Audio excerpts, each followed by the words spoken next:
नमस्कार साथियों। Himachal Pradesh GK series आप देख रहे हैं और इससे पहले हमने शिमला डिस्ट्रिक्ट शुरू किया है। District wise analysis, geography, culture, maximum चीज़ें हम ऑलरेडी कवर कर चुके हैं और डिस्ट्रिक्ट वाइज में मेनली हम हिस्ट्री के ऊपर ही ज़्यादा चर्चा करने वाले हैं और एडमिनिस्ट्रेशंस के ऊपर। तो शिमला डिस्ट्रिक्ट का, शिमला शहर का इतिहास लास्ट क्लास में हमने डिस्कस किया। आज हम शिमला के जो प्रिंसली स्टेट्स थे, देशी रियासतें थी, उनकी चर्चा करेंगे, उनके इतिहास के संबंधित चर्चा करेंगे। तो यहाँ से भी वही चीज़ें हम नोट करेंगे जो हमारे एग्जामिनेशन पॉइंट ऑफ व्यू से महत्वपूर्ण रहेगी और सभी प्रकार के एग्जामिनेशन के लिए इम्पोर्टेंट रहेगी, चाहे एचपीएस हो, नायब तहसीलदार हो, अलाइड हो या फिर टीजीटी, पीजीटी या सबऑर्डिनेट लेवल की अन्य एग्जामिनेशन। और अगर आप हमारे चैनल पर नए हैं, चैनल को सब्सक्राइब करें ताकि आपको सारी जानकारी प्राप्त हो और आप प्रॉपर तरीके अपने एग्जामिनेशन की तैयारी कर सकें। तो चलिए शुरू करते हैं। प्रिंसली स्टेट, सबसे पहले हम डिस्कस करेंगे बलसन स्टेट। ठीक है, राज्य बलसन राज्य, जो कि शिमला राज्य का पार्ट है, शिमला जिले का पार्ट है। ठीक है, बलसन।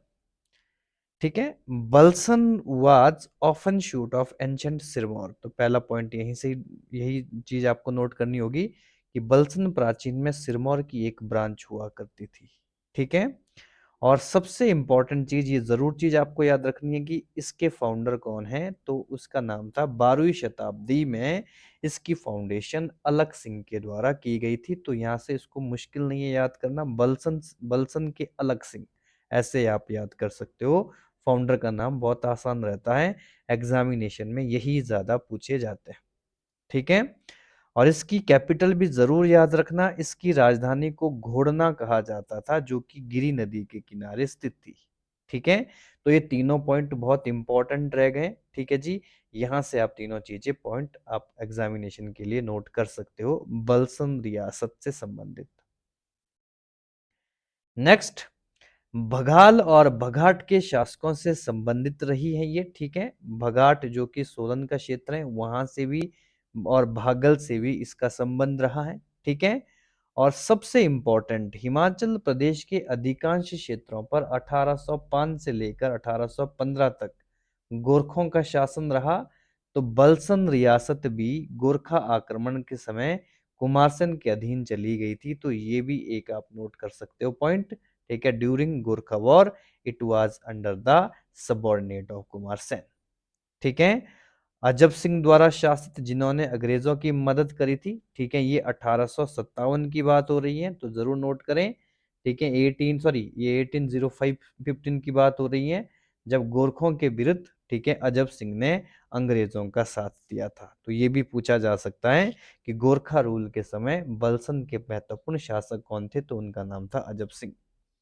एक और इम्पोर्टेंट पॉइंट, गोरखों सहित नागन किला जीता और जनरल ऑक्टोनॉनी को सौंपा था। ठीक है, तो ये भी एक इम्पोर्टेंट बात है। ठीक है, कि 100 गोरखों सहित नागन किला जीता था अजब सिंह ने और जनरल ऑक्टोनॉनी को इन्होंने सौंपा था। तो ये भी एक इम्पोर्टेंट बात बलसन से आ गई। बाद के घटनाक्रम कुछ इंपॉर्टेंट। ठीक है, जोगराज सिंह को अंग्रेजों की प्रतिनिष्ठा के लिए वंशानुगत राणा की उपाधि मिली थी। तो ये इंपॉर्टेंट है। ठीक है, जरूर नोट करें कि 1815 में जब गोरखों से बलसन क्षेत्र आजाद हुआ, ठीक है, तो उस समय राजा जोग सिंह शासक हुए और उन्हें अंग्रेजों ने राणा की उपाधि से सम्मानित किया था। तो ये भी प्रश्न पूछा जाता है कि बलसन के किस राजा को अंग्रेजों ने राणा की उपाधि से सम्मानित किया था। तो जरूर नोट करें। ठीक है, अगला पॉइंट ये भी पूछा जा सकता है कि 1857 के विद्रोह के समय बलसन का राजा कौन था। तो जोगराज सिंह ही था, जो कि अंग्रेजों के प्रति वफादार रहा था। तो ये भी पॉइंट आप नोट कर लेना। ठीक है, शिमला पहाड़ियों को ठकुराई भजौली बलसन को 36 रुपए में बेची गई थी। तो एक चीज ये भी जरूर इंपॉर्टेंट है कि हिमाचल प्रदेश में शिमला में 18 ठकुराइयां, 18 छोटी छोटी रियासतें हुआ करती थी, जिसमें से एक रियासत, एक भजौली रियासत हुआ करती थी, जो बलसन को 3600 रुपए में अंग्रेजों के द्वारा बेच दी गई थी। तो ये भी जरूर नोट करें। क्लियर। नेक्स्ट, अभी हम बलसन से ही पढ़ रहे हैं। राणा बहादुर सिंह, ये भी जरूर इंपॉर्टेंट पॉइंट रहता है, अंतिम शासक हुए। ठीक है, रण बहादुर सिंह या राणा बहादुर सिंह, इन्होंने किताब भी लिखी है, उस किताब को मैं यहाँ पे लिख लेता हूँ। ठीक है, ठीक है जी, उसमें लिख लीजिए पास्ट प्रेजेंट, या सॉरी लिखेंगे history of Balsan state, Balsan राज्य का इतिहास, बल्सन स्टेट की हिस्ट्री। ठीक है, हिस्ट्री ऑफ बल्सन स्टेट, ये नोट कर लेना। रण बहादुर सिंह ने ये किताब लिखी है, इसको साइड में नोट कर सकते हैं आप। ठीक है, और विद्या भूषण सिंह ने बल्सन राज्य का इतिहास लिखा था। ठीक है, लिखवाने वाले रण बहादुर सिंह थे, लेकिन राइटर कौन था? विद्या भूषण सिंह। ठीक है, तो ये चीज जरूर नोट कर लेनी आपने। ठीक है, और शिमला पहाड़ी रियासतों में बल्सन 11वें स्थान पर था, एरिया वाइज या समृद्धि के आधार पर 11th प्लेस पे था, और 15 अप्रैल 1948 बल्सन हिमाचल प्रदेश में विलय हो गया। ठीक है, तो ये इंपॉर्टेंट बल्सन स्टेट की कहानी यहीं पर खत्म होती है। जरूर सबसे पहले इंपॉर्टेंट फाउंडर, इंपॉर्टेंट कैपिटल, या कोई ट्रिटी, या कोई कंस्ट्रक्शन, ये चीजें इतिहास से जरूर याद रखनी है आपने। ठीक है, लास्ट रूलर भी याद रख सकते हो, अंग्रेजों के द्वारा दी गई इंपॉर्टेंट टाइटल्स या इंपॉर्टेंट बुक्स, ये जरूर याद करनी है। ठीक है, एग्जाम में यहाँ से काफी प्रश्न पूछे जाते हैं। ठीक है, और टॉपिक में हम केवल वही पॉइंट उठा रहे हैं जो एग्जाम पॉइंट ऑफ व्यू से जरूरी है, बाकी चीजों को, बाकी इतिहास को हम नहीं पढ़ेंगे क्योंकि हमारे काम का नहीं है। नेक्स्ट आता है भज्जी राज्य, ये भी बहुत इंपॉर्टेंट है। भज्जी और कोटी कुमारसैन क्षेत्र में आते दोनों, ये काफी महत्वपूर्ण रियासतें हुआ करती थी। ठीक है, नौंती खड्ड का नाम सुना होगा। ठीक है, नौंती या नैंती खड्ड इसको बोलते हैं, सतलुज नदी के किनारे स्थित शाली शिखर तक फैला हुआ था। शाली चोटी मिलती है आपको कुमारसैन में उस चोटी तक भज्जी रियासत का क्षेत्र फैला हुआ था। ठीक है, दूसरा important, founded by descendant Kutlehar state, Kutlehar राज्यों के द्वारा ही इसकी स्थापना की गई थी। कुटलर यानी कि जो कांगड़ा के राजपूत वंश थे, उन्होंने ही इसकी स्थापना करी थी। ठीक है, इसके जो संस्थापक थे, चेरी का नाम, ये चेरू नहीं है, इसका नाम आता है चारू। ठीक है, लिख लेना, it was founded bye Charu, जिन्होंने बाद में अपना नाम उदयपाल रखा था। ठीक है, तो ये भी जरूर नोट कर लें। ठीक है, बाद में उन्होंने अपना नाम उदयपाल कर दिया था, तो बहुत इंपॉर्टेंट है। भज्जी रियासत की स्थापना किसने करी थी? चारू ने करी थी, जिसने बाद में अपना नाम उदयपाल रखा था। बहुत महत्वपूर्ण पॉइंट है। ठीक है जी, और इसी पीढ़ी में एक राजा हुए सोहनपाल, उन्होंने एक गांव बसाया सुन्नी, जो आज, ठीक है, महत्वपूर्ण शहर है। ठीक है, सुन्नी कुमारसैन क्षेत्र में, जो इस भज्जी रियासत की राजधानी बनी थी। ठीक है, 1803 से 1815 तक गोरखों के अधीन रहा, हम पहले ही पढ़ चुके हैं। इस समय गोरखों का शासन हमेशा हमारे राज्य के अंदर रहा। ठीक है जी, 1815 जब गोरखों का शासन हटा, तो अंग्रेजों ने राणा रुद्रपाल को स्वतंत्र संधि दी या सनद दी। ठीक है, सनद यानी कि उसको इंडिपेंडेंट यहाँ का रूलर घोषित कर दिया राणा रुद्रपाल को, जब गोरखों को यहाँ से बाहर खदेड़ दिया अंग्रेजों ने। ठीक है, राणा रण बहादुर सिंह, अंग्रेजों ने, ठीक है, सेवा हेतु 40 बेगारों की शर्त लगाई थी। एक इंपॉर्टेंट ये भी है कि जो रण बहादुर हैं, उनको 40 लोगों को बेगार के लिए, ठीक है, संधि की थी कि 40 लोग बेगार प्रथा में शामिल होंगे। ठीक है, ये भी एक महत्वपूर्ण पॉइंट है। 1948 भज्जी हिमाचल प्रदेश की तहसील बना, वर्तमान में सुन्नी का तहसील का हिस्सा है, तो हम इंपॉर्टेंट डिस्कस कर ही चुके हैं। सुन्नी कस्बा सल्फर झरनों के लिए प्रसिद्ध था, और शिमला पहाड़ी रियासतों में भज्जी 9वें स्थान पर थी, तो ये भी जरूर नोट करें। सल्फर इनिशियली किस, जो सॉरी सुन्नी किस चीज के लिए प्रसिद्ध था? सल्फर। ठीक है, और सुन्नी वर्तमान में कुमारसैन का पार्ट है, सॉरी सुन्नी का पार्ट है भज्जी, और 9वें स्थान पर थी ये इंपॉर्टेंट स्टेट। और इसी की जुड़वा बहन बोल सकते हैं एक और रियासत, जिसका नाम था कोटी। भज्जी और कोटी दोनों कुमारसैन का ही पार्ट था, और कुटलहर के ही, यानी कि जो चंद्रपाल का नाम आता है। ठीक है, जो चारू थे, चारू ने भज्जी की स्थापना करी, और उसके भाई चंद्रपाल ने, ठीक है, चंद्र ने, ठीक है, कहाँ की स्थापना करी थी? कोटी रियासत की स्थापना करी थी। भज्जी और कोटी के संस्थापक दो भाई थे, मैं पहले ही बता चुका हूं, चारू और चंद्र, ठीक है।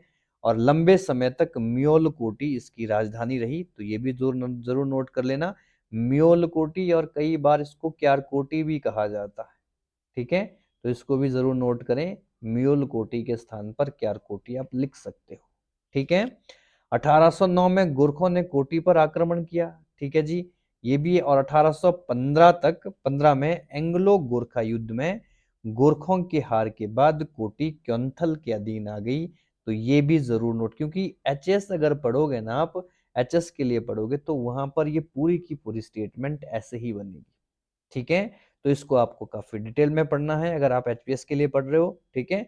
और अगर आप एंटी अलाइड के लिए, तो यहाँ से वन लाइनर क्वेश्चन ही देखने को मिलता है, ठीक है, और सबऑर्डिनेट लेवल पर। अगला पॉइंट, हरिचंद ने 1857 में अंग्रेजों की मदद की और उन्हें मुरार राजा की उपाधि से नवाजा गया, तो ये भी एक इंपॉर्टेंट पॉइंट है। 1857 में मैंने पहले ही बता चुका हूँ, हिमाचल प्रदेश के अधिकांश राजाओं ने अंग्रेजों का साथ दिया। इसमें जो कोटी राज्य के राजा थे जिनका नाम हरिचंद था, उन्होंने भी अंग्रेजों का साथ दिया और उनको राजा की उपाधि से नवाजा था, ठीक है। ये जरूर पॉइंट याद करने होते हैं। और ताराचंद ठाकुर ने बाद में कोटी से क्यार कोटी राजधानी स्थानांतरित कर ली थी, ठीक है। तो ये क्यार कोटी बाद में इंपॉर्टेंट एक बड़ा गांव यहाँ पर एस्टेब्लिश हुआ था। राणा रघुवीर ने अपने क्षेत्र का हिस्सा शिमला जल आपूर्ति योजना हेतु किराए पर दिया था, तो राणा जो रघुवीर चंद हुए, अगले शासक हुए, उन्होंने, ठीक है, कोटी का बहुत सा एरिया शिमला में, ठीक है, जल आपूर्ति के लिए, ठीक है, दिया था, वाटर सप्लाई के लिए दे दिया था। 1948, ठीक है, कोटी हिमाचल प्रदेश में हुई, कुसुम्पटी तहसील और महासू जिले का हिस्सा बनी थी 1948 की बात करें तो। नेक्स्ट आता है दारकोटी, ठीक है, दारकोटी ना होकर इसको दारकोटी लिखेंगे हम, ठीक है। दारकोटी शिमला जिला का इंपॉर्टेंट पार्ट है, ठीक है। वर्तमान में ये कोटखाई क्षेत्र में आपको जगह देखने को मिलेगी, ठीक है। तो दौ से दारकोटी और दौ से दुर्गा सिंह, ठीक है, बहुत मुश्किल नहीं है, बहुत आसान है कि दारकोटी के संस्थापक दुर्गा सिंह थे, जो कि जयपुर मेवाड़ वंश से संबंध रखते थे, ठीक है। दारकोटी 1911 तक नजराना प्रथा के अधीन रही, ठीक है।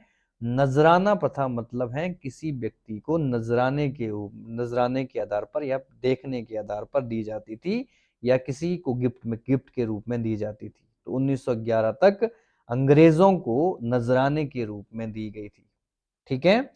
और 1911 के राज्याभिषेक दरबार में सभी नजराना कर समाप्त कर दिए गए, और 1911 में जो ये नजराना वाली प्रथा थी इसको समाप्त कर दिया, और दारकोटी के इंपॉर्टेंट, ठीक है, दारकोटी के इंपॉर्टेंट जो रूलर हुए स्वतंत्र हो गए, ठीक है। 1915 पर 1948 हिमाचल प्रदेश महासू जिले का भाग बनी, और वर्तमान में ये कोटखाई का पार्ट है, तो इसको भी जरूर नोट करें। अगला आता है थरोच। थरोच वर्तमान में चौपाल क्षेत्र के अधीन आता है, ठीक है, शिमला के चौपाल क्षेत्र का पार्ट है। 15वीं शताब्दी में सिसोदिया राजपूत किशन सिंह के द्वारा इसकी स्थापना की गई थी, बहुत महत्वपूर्ण है। फाउंडर तो जरूर याद करने होते हैं आपको, 15th century it was founded by the Kishan Singh, ठीक है, बहुत मुश्किल नहीं है, थरोच के किशन को याद कर लेना, ठीक है। और मूलतः सिरमौर राज्य का हिस्सा था और किशन सिंह को उपहार स्वरूप मिला था, ठीक है।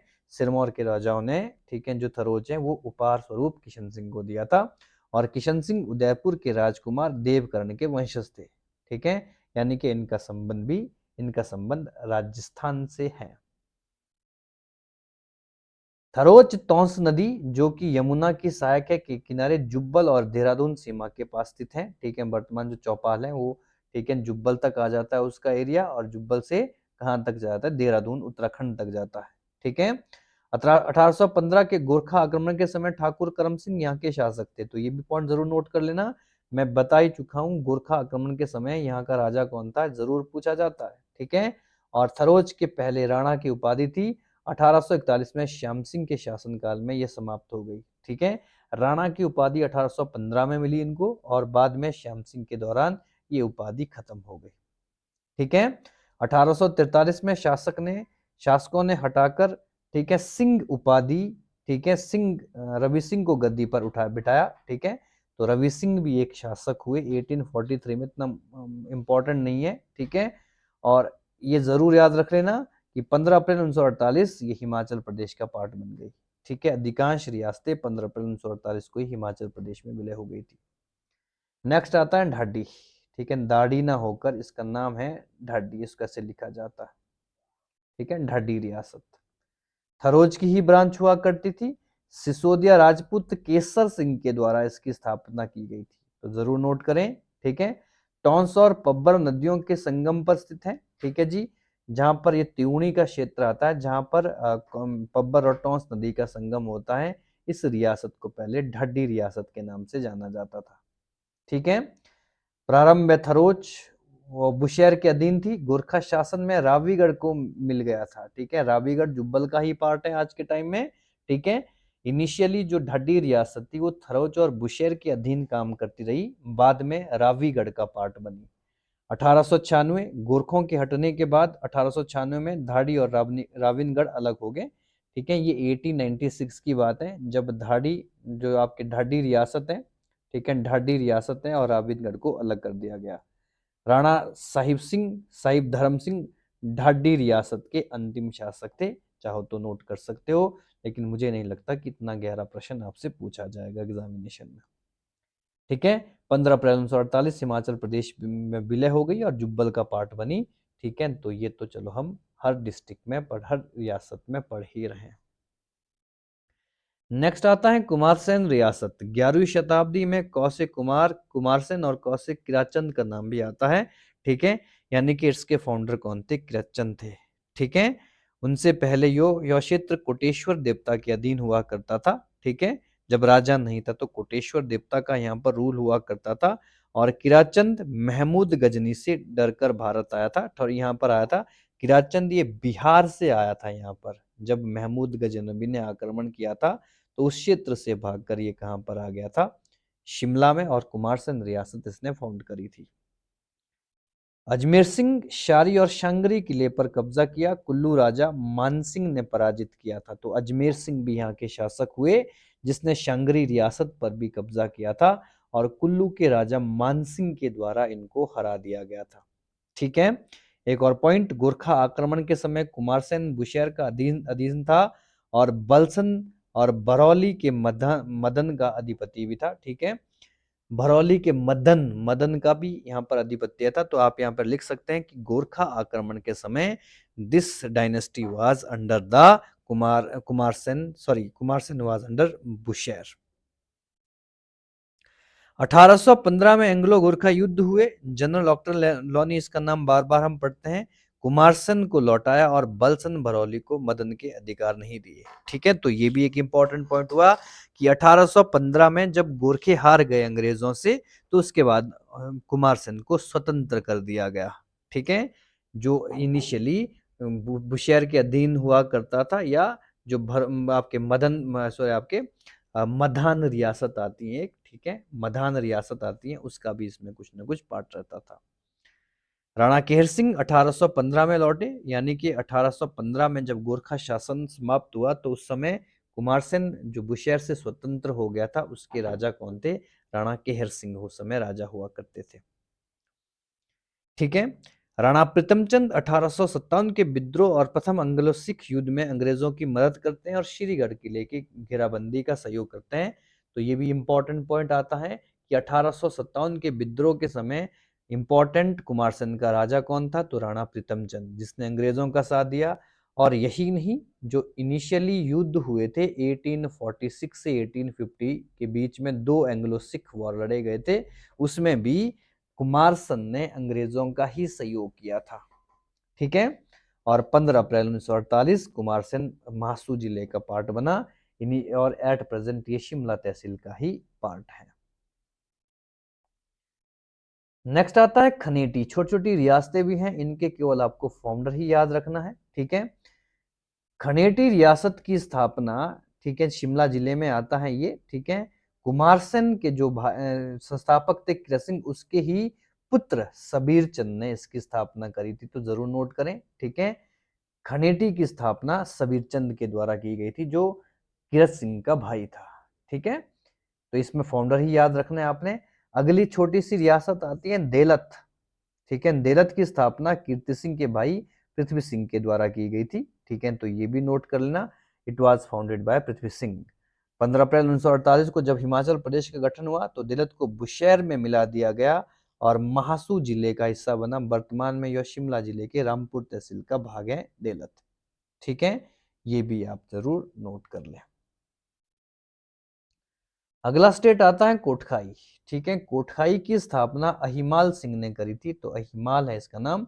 कुमारसन के अहिमाल सिंह द्वारा कोटखाई की स्थापना हुई थी। अहिमाल सिंह कुमारसन के ही रहने वाले थे, बाद में उन्होंने अलग से एक नया स्टेट कोटखाई बसा दिया था, ठीक है।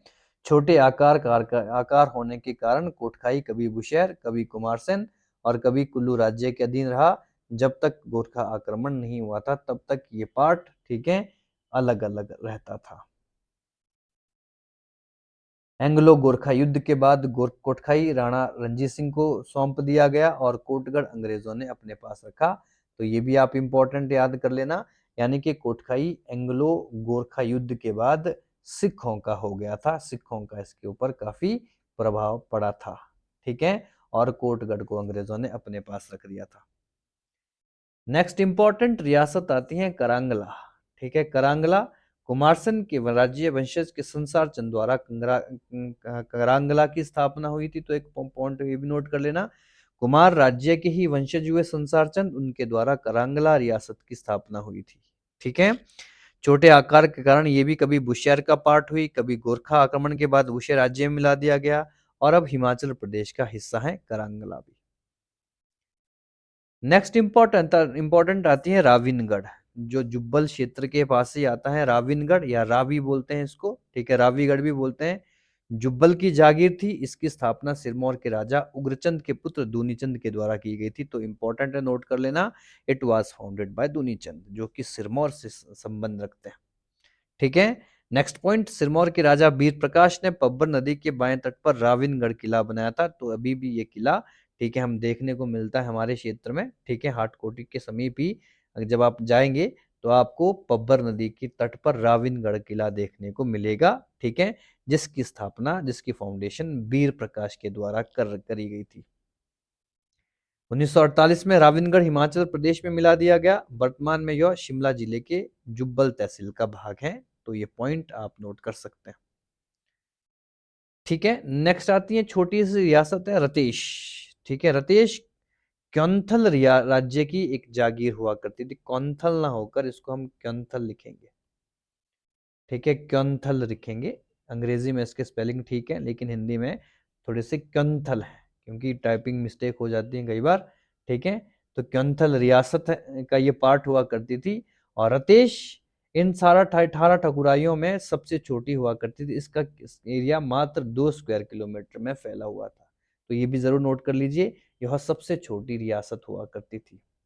रतेश रियासत की संस्थापक शासक राय सिंह हुआ करते थे, तो ये भी एक इम्पॉर्टेंट है, आसान है, रौ से रतेश और रौ से राय सिंह भी होता है, तो इस तरह से आप इसको याद कर सकते हैं, ठीक है। और जिनका संबंध सिरमौर से था, सिरमौर के कर्म प्रकाश के भाई थे।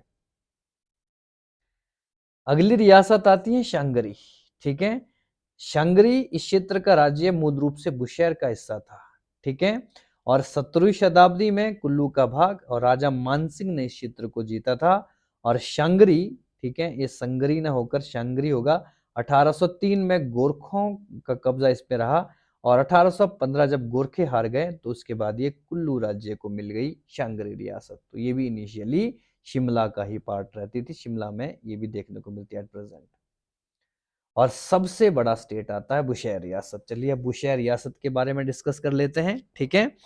बुशैर शिमला में एट प्रेजेंट या उस समय सबसे बड़ी रियासत हुआ करती थी।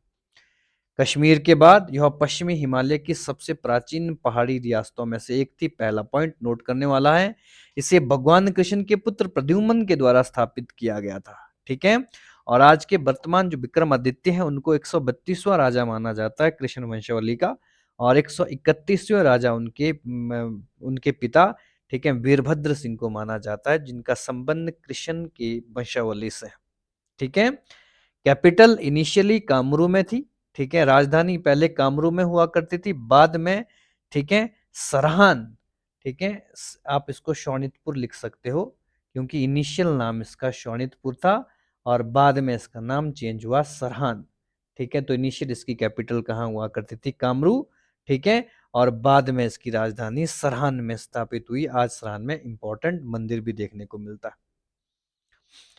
ठीक है जी, अकॉर्डिंग टू लेजेंड प्रद्युम्न ने शोणितपुर सरान की स्थानीय प्रमुख बाणासुर की पुत्री से विवाह किया था। तो ये भी एक इंपॉर्टेंट बात है कि इनिशियली एक राक्षस हुआ करते थे, ठीक है, जिनका नाम बाणासुर था, उनकी पुत्री से प्रेम विवाह किया था प्रद्युम्न ने, ठीक है, और उसके बाद ठीक है उन्होंने शोणितपुर नगर की स्थापना करी थी, या शोणितपुर या जो ये रियासत है उससे संबंधित है।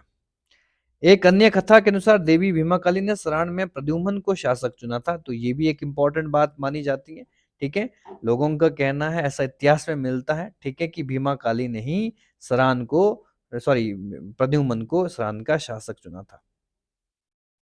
कालिदास ने अपने ग्रंथ कुमार संभव में किन्नौर का उल्लेख किया है, ठीक है, उस समय ये किन्नौर का पार्ट हुआ था, आज हालांकि सरान शिमला का पार्ट है।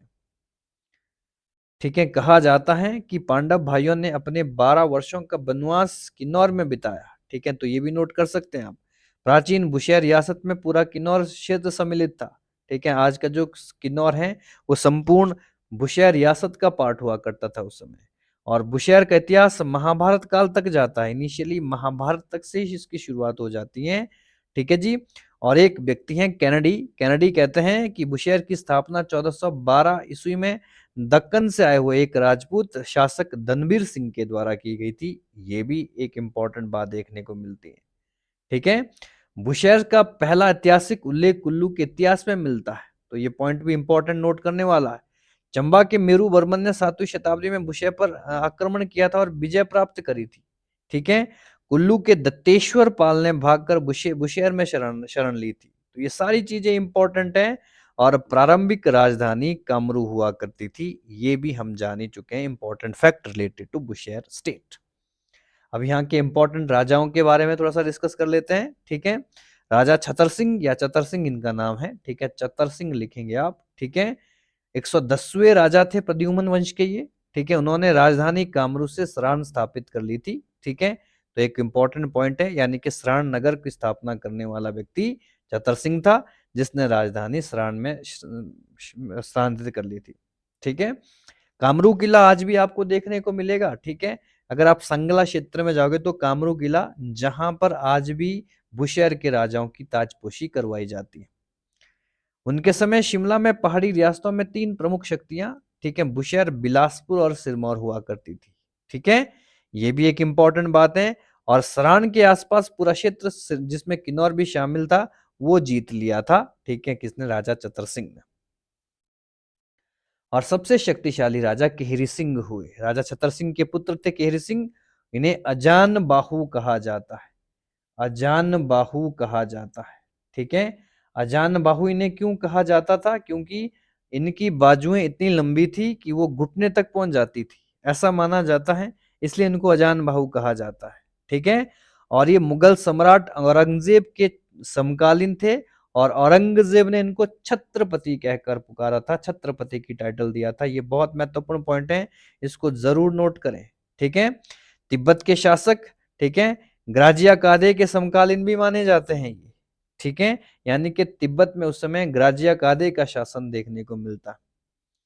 ठीक है जी, और इस समय लद्दाख के राजा तिब्बती क्षेत्र के एक भाग पर कब्जा कर लिया था इन्होंने। ठीक है, और तिब्बती सेना, जिनका नाम गुइडेंचन ने बुशहर पर आक्रमण किया था। ठीक है, उस समय ये भी एक इंपॉर्टेंट है।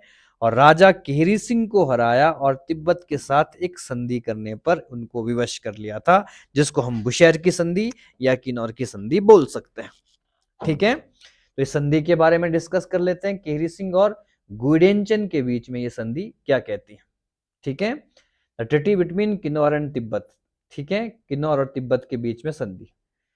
ठीक है, इसका एक वाक्य है, अंग्रेजी में भी आप देख सकते हो कि जब तक काला कौवा सफेद ना हो जाए, मानसरोवर जब तक सूख ना जाए, कैलाश की बर्फ जब तक न पिघले, तब तक कैलाश, किन्नौर और तिब्बत की सीमा, ठीक है, तब तक जो कैलाश किन्नर कैलाश है या किन्नौर है और तिब्बत की सीमा में रहेगी। ठीक है, यानी कि तब तक की ब्रांच रहेगी। आप अंग्रेजी में देख सकते हो, till the black crow does not turn white, ठीक है, till Mansarovar does not go dry, till snow from above the Kailash, ठीक है, above the Kailash does not melt, the Kailash will remain the boundary line between Kinnaur and Tibet. ठीक है, बहुत important है कि जो ये आपका यहाँ से मतलब कि ना तो चतर सिंह तिब्बत में जा पाएगा और ना ही तिब्बत के राजा किन्नौर में आएंगे। ये लाइन उस समय इस संधि के तहत कही गई थी। रामपुर में लवी का मेला ये 1684 में शुरू हुआ था ये मेला। ठीक है, किसके द्वारा? राजा चतर सिंह केहरी सिंह के द्वारा इसकी शुरुआत की गई थी। ठीक है, और 25 तारीख को लगता है ये मेला, लवी फेयर नवंबर में। ठीक है, दिवाली के समय ही होता है। और लवी मेला बुशहर और तिब्बत के व्यापारिक समझौते से जुड़ा हुआ था। ये भी माना जाता है कि ये हिमाचल प्रदेश का सबसे पुराना व्यापारिक मेला है। इस ट्रिटी के तहत ही ये मेला शुरू हुआ था कि इसी मेले में हम व्यापार करेंगे, तिब्बत के साथ व्यापार करेगा कौन? बुशहर। ठीक है, 1681 से 83 के तिब्बती लद्दाखी मुगल युद्ध में केहरी सिंह ने तिब्बत का साथ दिया। ठीक है, ये भी एक इंपॉर्टेंट बात है कि जब तक, मैं बता ही चुका हूं, जब तक काला कौवा सफेद नहीं होगा तब तक, ठीक है, जो आपका बुशहर रियासत है उसको तिब्बत का साथ देना होगा। ठीक है, और 1681-83 में जो युद्ध हुआ, ठीक है, मुगलों के बीच तिब्बत का, उसमें केहरी सिंह ने तिब्बत का साथ दिया। ठीक है, 1962 के सीमा युद्ध तक किन्नौर और तिब्बतियों के बीच जो आपका कर मुक्त व्यापार चलता रहा। ये भी एक इम्पॉर्टेंट बात है। और केहरी सिंह को तिब्बत से हांगरंग घाटी जागीर के रूप में मिली थी। बहुत महत्वपूर्ण बात है। ठीक है, हांगरंग वैली जो किन्नौर का इंपॉर्टेंट प्लेस है आज के समय में, ठीक है, वो कभी केहरी सिंह को तिब्बत से प्राप्त हुआ था। ठीक है जी। बाकी किन्नौर में भी थोड़ी सी चीज हम इसकी डिस्कस कर लेंगे। ठीक है, इनिशियली बुशहर रियासत का शिमला के साथ जो इंपॉर्टेंट पॉइंट ऑफ व्यू है वो हम इतना ही डिस्कस करेंगे। रामपुर वगैरह कैसे एस्टेब्लिश हुआ, ठीक है, इसकी चर्चा हम किन्नौर जब हम पढ़ेंगे तो उसके इतिहास में भी करेंगे। धामी स्टेट, धामी भी एक इंपॉर्टेंट राज्य हुआ शिमला में। धामी एकमात्र रियासत थी जिसकी स्थापना पृथ्वीराज चौहान के वंशजों के द्वारा की गई थी। पृथ्वीराज चौहान आप सब जानते हैं, पृथ्वीराज चौहान थर्ड को, जो दिल्ली के इंपॉर्टेंट शासक हुए। ठीक है, तराइन का युद्ध, ठीक है जी, बहुत इंपॉर्टेंट रहता है। ठीक है जी, और इनकी स्थापना गोविंद पाल के द्वारा की गई थी। ठीक है जी, तो ये गोविंद पाल कौन है? पृथ्वीराज चौहान से संबंध रखते हैं, इनके वंशज हैं। इनके द्वारा धामी रियासत की स्थापना की गई थी। संस्थापक के पुरुष शहाबुद्दीन गौरी ने दिल्ली खदेड़कर राजपुरा पहुंचा दिया। ठीक है, ये भी एक इंपॉर्टेंट बात है कि शहाबुद्दीन गौरी, गौरी कौन है? जिसको हम मोहम्मद गौरी भी कहते हैं। मोहम्मद गौरी के शासनकाल के 1192 में जो युद्ध हुआ था, ठीक है, उसमें हार गए थे पृथ्वीराज चौहान। और उसके बाद यहाँ के लोग कहाँ की तरफ? हिमालय की तरफ आए और उस समय ही धामी रियासत की स्थापना हुई थी। राजपुरा से धामी आए और अपनी रियासत की स्थापना करी, मैं बता चुका हूं। और उस समय क्षेत्र मवानों के कब्जे में हुआ करता था। तो मावना एक इंपॉर्टेंट ट्राइब्स है, ठीक है, हिमाचल प्रदेश में रहने वाली। उस समय धामी क्षेत्र पर मावनाओं का ही अधिकार हुआ करता था। गोविंदपाल स्थानीय मावनों को हराकर धामी रियासत की स्थापना करी थी। बहुत महत्वपूर्ण पॉइंट है। और 400 वर्षों तक धामी बिलासपुर की जागीर रही। और धामी की कैपिटल हलोग हुआ करती थी। हलोग में एक मेला भी लगता है जिसको पत्थर का खेल कहा जाता है। ठीक है, धामी गोलीकांड हम पढ़ चुके हैं, इंपॉर्टेंट इनिशियली। ठीक है, और धामी के राजा राज सिंह ने पाल की जगह सिंह उपाधि धारण करी थी। ये प्रश्न भी बड़ा बड़ा ही इंपॉर्टेंट रहता है कि किस राजा ने, धामी के किस राजा ने, ठीक है, सिंह उपाधि छोड़कर, सॉरी, पाल उपाधि छोड़कर सिंह उपाधि धारण करी थी? वो राजा राज सिंह थे। गोरखा आक्रमण से पहले कैदूर के अधीन रही और 1805 से 1815 तक गोरखों के अधीन रही रियासत। और धामी के राणा गोवर्धन सिंह ने एंग्लो गोरखा युद्ध में अंग्रेजों का साथ दिया और अंग्रेजों ने इन्हें स्वतंत्र जागीर दी। मैं बता ही चुका हूं, अंग्रेज बदले में उनको इंडिपेंडेंट कर देते थे। ठीक है, और एंग्लो गोरखा युद्ध की चर्चा हम ये आज नहीं, ठीक है, तकरीबन अपने 4-5 लेक्चर पहले से ही कर रहे हैं, क्योंकि जब गोरखा संबंध हम बात करते हैं हिमाचल से, तो गोरखाओं का इंपॉर्टेंट रोल हिमाचल प्रदेश में बहुत रहा। राणा गोवर्धन सिंह ही 1857 के विद्रोह में अंग्रेजों का साथ देते हैं, ठीक है, तो ये भी एक महत्वपूर्ण पॉइंट आ जाता है। और राणा दलीप सिंह 1920 से 1948 तक धामी पर शासन करते हैं। और धामी गोलीकांड में जब हुआ था, तो उस समय गोली चलाने के आदेश भी राणा दलीप सिंह ने ही दिए थे। तो धामी गोलीकांड भी पिछले लेक्चर्स में हम पढ़ चुके हैं। अगर आपने नहीं देखा है तो जरूर देखें, नोट करें, नोट्स बनाएं अपने प्रॉपर तरीके से एक एक लाइन के ऊपर, ताकि आपकी एचपीएस, ठीक है, और हिमाचल प्रदेश के सभी प्रकार के एग्जामिनेशन आप कंप्लीट कर सकें, ठीक है। और मुझे लगता है इतना जो हम पढ़ रहे हैं बहुत डिटेल जा रहा है, और इससे बाहर किसी प्रकार के एग्जामिनेशन में प्रश्न नहीं बनेंगे। उन्होंने राज्य में शराब पर प्रतिबंध लगा दिया। एक इंपॉर्टेंट बात यह भी है, दलीप सिंह ने ही अपने राज्य में शराब पर प्रतिबंध लगा दिया था। 15 अप्रैल 1948 धामी हिमाचल प्रदेश में विलय होकर महासू जिले में कसुम्पटी का पार्ट बन गई थी।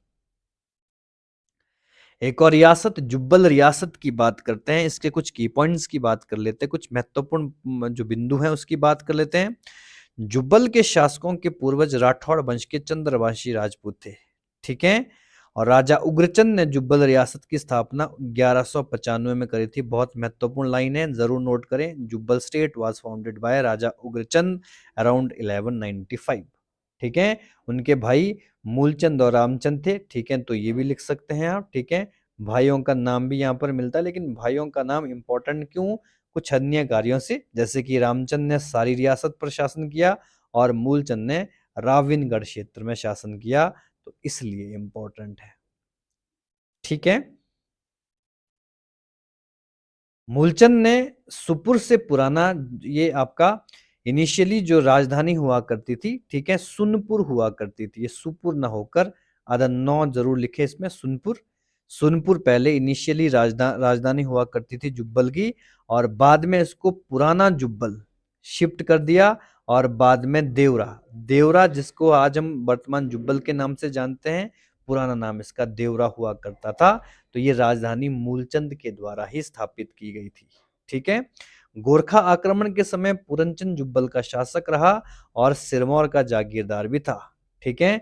1815 में अंग्रेजों ने, ठीक है, पूरनचंद को ही स्वतंत्रता के रूप में, ठीक है, सनद दी थी, यानी कि 1815 में, ठीक है जी, जो पूरनचंद हुए वही इंडिपेंडेंट शासक बने जुब्बल के। थरोच रियासत 1814 में जुब्बल में मिला दी गई। थरोच के बारे में हम इनिशियली पढ़ चुके हैं। और 1896 में जो ढाडी रियासत थी, ठीक है, जिसके बारे में हम पहले ही डिस्कस कर चुके हैं, ढाडी रियासत को भी जुब्बल का पार्ट बना दिया गया था, ठीक है। इंपॉर्टेंट भगत चंद का नाम आता है यहाँ पर, ठीक है, भगत चंद का नाम आता है। भगत चंद इंपॉर्टेंट एक शासक हुए ने शिक्षा और चिकित्सा सहायता के लिए ट्रस्ट फंड भी यहाँ पर बनाए थे, ठीक है। और उन्होंने 1911 में शिमला हिल स्टेट के प्रतिनिधित्व प्रिंसिपल काउंसिल में भी, ठीक है, पार्टिसिपेशन दिखाया था, ठीक है, प्रतिनिधित्व किया था। तो भगत चंद का एक इंपॉर्टेंट नाम जुब्बल से आता है। जुब्बल रियासत 1948 में भारत में विलय हो गई, स्वतंत्र भारत का पार्ट बनी। आज का जो शिमला है वो कभी कैंथल रियासत का पार्ट हुआ करता था, और कैंथल के साथ एक छोटी सी रियासत घूंड के बारे में भी हम डिस्कस करेंगे। कैंथल रियासत की स्थापना लगभग 1211 ईस्वी में गिरिसेन के द्वारा की गई थी, तो जरूर नोट करें, गिरिसेन जो कि मंडी या सुकेत के राजा बीरसेन के भाई हुआ, सॉरी, बीरसेन के छोटे भाई थे, बिल्कुल, ठीक है, उनके द्वारा इसकी स्थापना कर दी गई थी। तो कैंथल रियासत, जिसका आज शिमला, जो आज का प्रेजेंट शिमला है, शिमला शहर है, वो कैंथल का पार्ट हुआ करता था, जिसकी फाउंडेशन कवि गिरिसेन के द्वारा रखी गई थी, ठीक है। लोक कथा ये भी मानती है कि कैंथल का संघर्ष पड़ोसी रियासतों मंडी, सिरमौर और कहलूर की वजह से हुआ था। ये भी माना जाता है कि जब लोग मंडी, सिरमौर और कहलूर में संघर्ष हुए, कुछ इंपॉर्टेंट लड़ाइयां हुई, उसके बाद वहां के मंडी से जो गिरिसेन थे वो शिमला आए और उन्होंने कैंथल रियासत स्थापित करी। सुकेत, मंडी, कैंथल और किश्तवाड़ रियासतों के संस्थापक एक ही वंश से माने जाते हैं, ठीक है, तो ये भी एक इंपॉर्टेंट बात हो गई। और कोटी, ठियोग, मधान, घूंड और रतेश क्योंथल के अधीन हुआ करती थी। तो इससे पहले हम पढ़ चुके हैं, कोटी हमने पढ़ लिया, ठियोग रियासत अभी हम पढ़ने वाले हैं, मधान हमने पढ़ लिया, घूंड हम पढ़ने वाले हैं, और रतेश रियासत के बारे में भी हमने थोड़ा सा डिस्कस कर लिया था। ये भी किसकी पार्ट हुआ करती थी? क्योंथल के ही अधीन काम करती थी। क्योंथल के प्रमुखों को 1857 राणा की उपाधियां मिली, बाद में राजा और खिल्लत के पद भी दिए गए। ठीक है, ये भी एक इंपॉर्टेंट है। ठीक है जी, विजयसेन 1910 से 1918 तक क्योंथल के राजा रहे और 1901 में उन्होंने कालका शिमला रेलवे हेतु भूमि पर पूर्ण अधिकार अंग्रेजों को सौंप दिया था। तो ये भी एक इंपॉर्टेंट बात है। ठीक है, कि जो विजयसेन है उन्होंने क्योंथल के राजा थे, जो उन्होंने 1901 में जो कालका शिमला रेलवे है उसके लिए जमीन अंग्रेजों को दी थी। ठीक है, और क्योंथल की राजधानी जुनगा हुआ करती थी। ठीक है, ये भी जरूर नोट करें। घूंड, मदान और ठियोग क्योंथल की जागीरें हुआ करती थी।